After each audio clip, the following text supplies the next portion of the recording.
You were never lazy. You were never behind. And the years you think you lost weren't wasted by accident. Something was quietly feeding on your time, shaping your pace, your choices, your exhaustion, while convincing you it was normal. You felt it as constant pressure, as urgency without meaning, as days slipping through your hands faster than they should. This story isn't about motivation, it's about exposure. Because once you see how your time was taken, you can't unsee it. And once you realize who benefits, everything changes. What comes next isn't comforting, but it is irreversible. And if you're still here reading this, it means your time is already trying to come back. The theft you never noticed. No one ever told you the moment it began. There was no announcement, no warning, no dramatic collapse of the sky. That's how they succeeded. Time wasn't stolen in a single night. It was drained in increments so small they felt harmless. 5 minutes here, an hour there, entire years disguised as necessary sacrifice. You were taught to call it patience, responsibility, maturity. But patience doesn't hollow a person out. Responsibility doesn't erase memory. Maturity doesn't leave you feeling like you arrived late to your own life. And yet, here you are. Look closely at the crowd around you. They don't look panicked. They don't scream. They stand quietly, faces smoothed into anonymity, eyes unfocused, heads bowed. Not in prayer, but in resignation. These are not weak people. They are not lazy. They are not stupid. They are people who lost time without realizing it was being taken. That is the first lie. You gave it away. You didn't. Because no one willingly gives away decades of potential, curiosity, passion, or joy. No one chooses to wake up one day with the realization that their strongest years were spent preparing for a future that never arrived. Preparation became the cage. And cages don't look like cages when everyone is standing inside them together. The system, call it society, call it fate, call it spiritual interference, was never designed to break you quickly. Broken people notice too soon. They ask questions. They resist. Instead, it trained you to wait. Wait until you're older. Wait until you're ready. Wait until permission arrives. Permission never arrives. That's the second lie. The clock at the center of everything is not decorative. It is not symbolic in the poetic sense. It is fractured because time itself has been fractured, split between who you were meant to become and who you were allowed to be. Notice how the hands of the clock don't simply stop. They shatter. Time wasn't paused. It was redirected. Every delay you accepted. Every dream postponed just for now. Every moment you felt tired without knowing why. Those weren't random. They were investments, just not in you. The greatest trick was convincing you that exhaustion was normal, that burnout was a personal failure, that feeling behind was your fault. But how could you be behind in a race you never agreed to run? Here is the twist no one prepares you for. The people who benefit from stolen time don't look like villains. They look like systems, schedules, expectations, even traditions. They look like voices telling you, this is just how life works. Life does not work by draining the soul. Something else does. And when time is taken long enough, something changes inside the person it was taken from. Not all at once. Quietly. The fire dims. Curiosity narrows. Risk feels dangerous instead of necessary. That is not aging. That is conditioning. Now look to the right. One figure sits apart from the crowd, not because they were spared, but because they noticed. The posture tells the truth the face doesn't need to. Hands gripping the head, spine curved inward. This is the posture of realization. This is the moment after the lie collapses.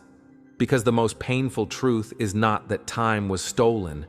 It's realizing how much of you was still alive underneath the exhaustion.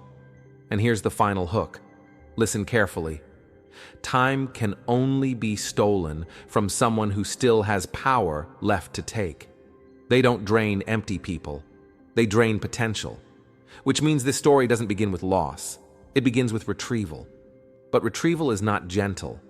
And once you see where the time went, you cannot unsee who benefited from it. Where the time went. Once you accept that your time was taken, the next question becomes unbearable. Where did it go? Because stolen time doesn't disappear. It is never wasted. It is always used. This is where most people turn away.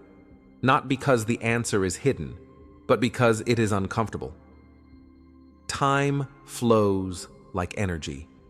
It moves toward structures that know how to absorb it. Systems, egregores, collective patterns, anything large enough to feed on repetition and obedience. Every morning, you woke up tired and pushed through anyway. Every night, you collapsed instead of creating. Every year, you told yourself, next year will be different. That rhythm powered something, not metaphorically, practically. Look again at the crowd without faces. They are not faceless because they lost identity by accident. Identity dissolves when time is redirected away from self-directed choice and into maintenance mode. Survival replaces curiosity. Routine replaces exploration. The system doesn't need your beliefs. It doesn't need your devotion. It needs your attention and time. That's the currency. And attention spent unconsciously is the most valuable kind. Here's the twist. Most spiritual teachings avoid. It wasn't just external forces. You were trained to participate. You were taught that rest must be earned, that joy must be justified, that fulfillment must wait until obligations are met. Obligations are infinite by design. Notice how the clock at the center doesn't tick forward. Its hands spin, fracture, overlap, time looping back on itself. That is not chaos. That is extraction. Repetition without progression. Days that look full but feel empty in hindsight. Years that blur together because nothing inside you was allowed to expand. This is why people reach milestones and feel nothing. The moment was paid for with stolen time. And then there's the most dangerous illusion of all. At least I was productive. Productivity without alignment is the most efficient form of loss, because it convinces you that something meaningful is happening while quietly draining the very force that could have made the life yours. Here's where the narrative shifts. Not everyone in the crowd remains faceless. Some begin to feel friction. It starts subtly, irritation with routines that once felt normal, a sense that conversations are repetitive, a strange grief for something you can't name. That grief is memory, not of the past, but of the future you were meant to step into. The body remembers what the mind was taught to forget. That's why awakening often begins as discomfort, not peace. The system reacts when time stops flowing smoothly into it. Suddenly, obstacles appear. Fatigue increases. Doubt gets louder. External pressure intensifies. This is not coincidence. This is resistance. And this is the moment where the narrative splits. Most people double down. They blame themselves. They try harder. They surrender more time in hopes of relief. And the system rewards them with temporary stability, just enough comfort to keep them inside. But the one on the right, the one who lost time and now knows it, cannot return to unconscious participation. That's the curse of awareness. Once you see that your exhaustion was not proof of weakness, but evidence of extraction, compliance becomes impossible. Here's the truth no one warns you about. When time begins to return, life gets quieter, but heavier. You start noticing how many choices were never really choices. How many paths were gently closed without discussion. How often fear was disguised as practicality. This is why awakening feels lonely. You are no longer synchronized with the crowd's rhythm. They still hear the clock ticking normally. You hear it breaking. And now comes the most dangerous twist of this chapter. Time does not return all at once. First, it resists being taken further. Schedules collapse. Old motivations die. Distractions lose their grip. What once consumed hours suddenly feels intolerable. People call this burnout. It's not. It's a withdrawal. The system doesn't give up easily, and when it realizes you're no longer feeding it unconsciously, it tries a final tactic, convincing you that reclaiming time is selfish, that stepping back is irresponsible, that choosing yourself is abandonment. But ask yourself this: who benefits when you believe that? Because time reclaimed does not vanish.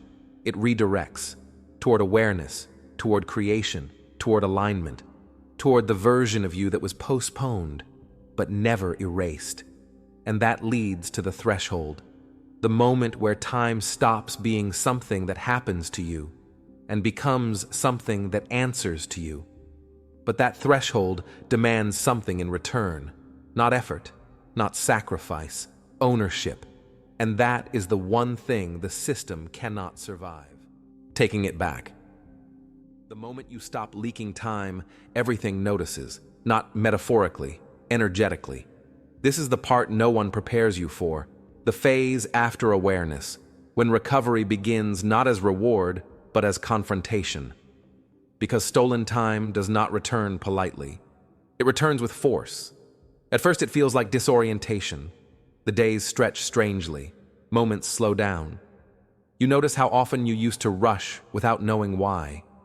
Silence becomes louder. You feel restless, but not anxious. Alert.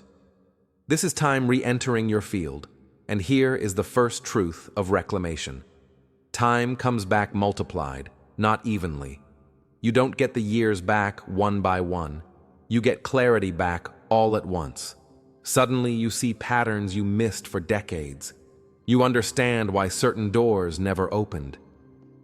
You recognize how many failures were actually refusals to fully comply.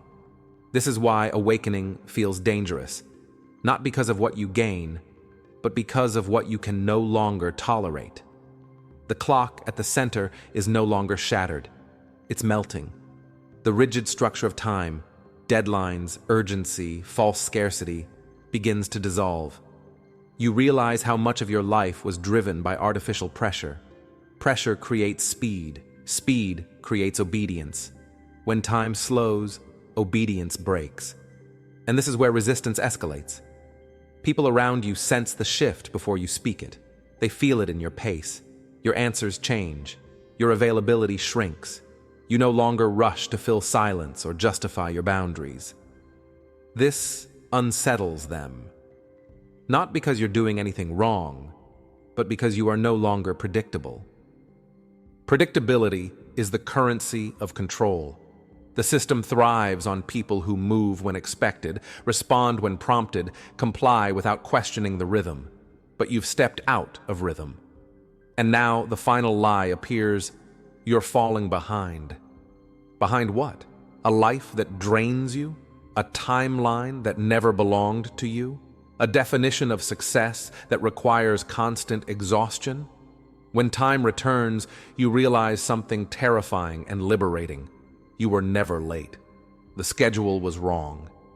This is the moment the figure on the right stands up. Not dramatically, not heroically, but deliberately. There is no applause, no validation. Reclaimed time doesn't announce itself. It reorganizes your reality. Old ambitions dissolve, not because you failed, but because they were never yours. New desires emerge quietly, not loud goals, but precise ones. You become selective. That's when the crowd reacts. Some will accuse you of changing. Others will try to pull you back with nostalgia or guilt. A few will feel threatened, even if they can't explain why. Because when one person stops feeding the machine, it exposes how many others are still trapped inside it. This is why the final stage is not comfort. It's responsibility. you can't unknow what you now see. Time reclaimed demands direction, not hustle, not urgency, direction. Here's the last twist, the one most teachings avoid. The universe does not give back time as compensation. It hands you control over what remains. And control is heavier than loss. Because now, every moment counts. Not in the anxious sense, but in the truthful one. You can no longer pretend you don't know when you're wasting yourself. The illusion is gone. The crowd remains faceless not because they are lesser, but because they're still asleep inside the rhythm. You are not superior. You are awake. And awakening is not escape. It's authorship. Your time was taken, yes, but now it answers to you. And once time answers to you, nothing can take it again. Because what was stolen was never just hours or years. It was attention. And attention reclaimed becomes power.